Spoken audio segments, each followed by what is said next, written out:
आज सत्ताधाऱ्यांनी हाऊस बंद पाडावा अशा प्रकारची भूमिका स्वीकारली। मराठा आणि वर्सेस ओबीसी असा वाद महाराष्ट्रामध्ये धुमसवण्याला कारण महायुतीचं सरकार आहे हे आता लपून राहिलेलं नाही।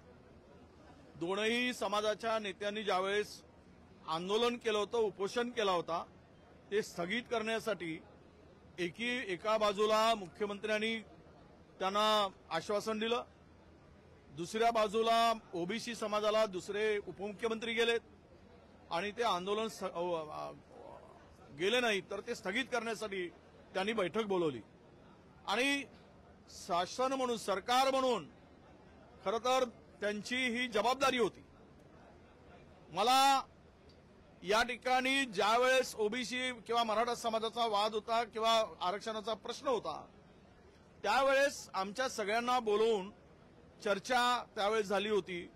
त्यानंतर हे आंदोलन आणि महाराष्ट्रामध्ये उपोषण सुरू झालं, परंतु सत्ताधाऱ्यांनी मात्र विरोधकांना अजिबात विश्वासात घेतलं नाही आणि तुम्ही काय आश्वासित केलं होतं ते आम्हाला कधी सांगितलं नाही, काय लेखी स्वरूपामध्ये मराठा समाजाला तुम्ही दिलात ते सांगितलं नाही आणि मुख्यमंत्री महोदयांनी तर छत्रपती शिवरायांची शपथ घेऊन आम्ही मराठा समाजाला आरक्षण दिल्याशिवाय स्वस्थ बसणार नाही अशा प्रकारची शपथ घेतली। मला यांच्याकडे 206 सदस्यांचं पाशवी बहुमत आहे। यांना दोनही समाजाच्या आरक्षणाच्या संदर्भात दोनही समाजाच्या समाजाला न्याय देण्याच्या भूमिकेतून जी भूमिका सरकार म्हणून करायला पाहिजे ती न करता दोनही समाजाला झुंजवत ठेवण्याचं काम सरकारने केलेलं आहे। आपल्याला माहित असेल की ओबीसीचं आंदोलन सुरू असताना खरं म्हणजे आंदोलन स्थगित करायसाठी किंवा उपोषण हाकेंचं स्थगित करायसाठी जी नेते मंडळी गेली त्यामध्ये छगन भुजबळ नावाचे सरकारचे मंत्री होते। त्यांनी काय म्हणावं जाऊन तिकडे, अब जंग लगी है तलवार को उसको धार लगानी होगी, और जो त्याच्या पलीकडे जाऊन काय म्हणतात, कुछ लोग अपनी औकात भूल गए शायद उनको याद दिलानी होगी। हे वाद वाढवण्याचा आहे की वाद मिटवण्याचा यांचा भुजबळांचा प्रयत्न होता? म्हणजे तलवार कोणाच्या विरुद्ध काढायचा यांचा विचार होता, धार कोणाच्या विरुद्ध लावायची होती? म्हणजे मराठा वर्सेस ओबीसी वाद निर्माण करायचा, उपमुख्यमंत्र्यांनी एक बाजू सांभाळायची, दुसरी बाजू मुख्यमंत्र्यांनी सांभाळायची आणि या दोन्ही समाजामध्ये जे आज काही परिस्थिती निर्माण झाली त्या परिस्थितीवर सरकार म्हणून तोडगा काढण्याची अपेक्षा होती। आज त्यांच्या नाका तोंडात पाणी आलंय आणि अशा वेळेस ज्या वेळेस गरज होती विरोधकांची त्यावेळेस अजिबात बोलवलं नाही, कुठलीही चर्चाही केलेली नाही, विश्वासातही घेतलं नाही आणि आता मात्र त्यांना निर्णय घेण्यापासून कोणी थांबवलं नसताना आमची गरज का आणि आम्हाला का बोलवलं? आम्ही असंच म्हणालो की सभागृह सुरू आहे, तुम्ही जे काही आश्वासन दिलं असणार, तुम्ही उपोषण स्थगित करण्यासाठी जे काही लिखित दिलं असणार ते या सार्वभौम हाऊस पुढे फ्लोअरवर मांडा, सभागृहात मांडा आणि महाराष्ट्रातील जनतेला कळू द्या की तुम्ही काय भूमिका मांडली।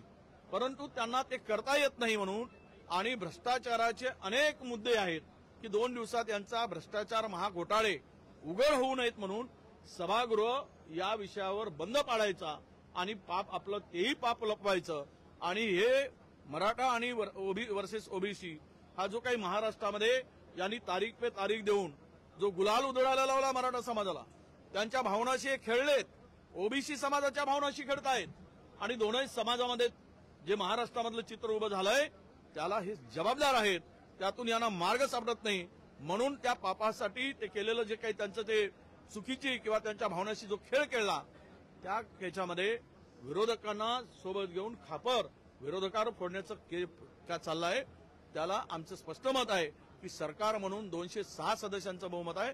तुम्हाला जर हे प्रश्न मार्गी लावता येत नसेल, हा आरक्षणाचा दोन्ही समाजाला समाधान होईल असा निर्णय घेता येत नसेल तर या सरकारने सत्तेतून बाहेर पडावं, सत्ता राजीनामा द्यावा, तो विषय कसा सोडवायचा ते आम्ही ठरवू, आम्ही नक्की त्या विषयावर मार्ग काढू आणि यांच्यामध्ये जर ती धमक नसेल तर सत्तेतून बाहेर पडायची धमक दाखवावी आणि आम्ही हे सोडवू शकत नाही हे सांगावं, परंतु आमच्याकडे बोट दाखवून स्वतःचं जे काही अपयश आहे ते अपयश लपवण्याचा केविलवाना प्रयत्न यांनी करू नये.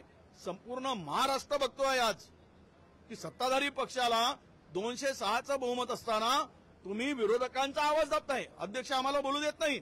सत्ताधाऱ्यांचे 3-3, 4-4 आमदार बोलतात, 2-2 वेळा बोलतात. आमच्याकडे आम्हाला बहुमताच्या भरोशावर आमचा आवाज दाबत असाल तर मग तिथे तुम्हाला दिसतंय बहुमत. त्या भरोशावर तुम्ही मराठा समाजाचा प्रश्न का सोडवत नाही? ओबीसी प्रश्न, ओबीसीच्या काही ज्या मागण्या असतील त्या का पूर्ण करत नाहीत? हे आम्हाला का जबाबदार धरतात? खुर्ची यांनी उभवायची, जबाबदार आम्हाला धरायचं. सत्ता यांच्या हातात, 200च्या पलीकडे आमदार, आणि आम्हाला म्हणतात की ह्यांनी यांच्यामुळे ते होत नाही. तुमच्या काही हाताला लकवा मारलाय, तुमची पेन चालत नाही, तुम्हाला निर्णय घेण्याचा अधिकार नाही. पण हे घेऊ शकत नाही कारण यांच्यामध्ये ती करायची मानसिकता नाही. म्हणून यांनी राजीनामा द्यावा अशी मागणी आम्ही करतो.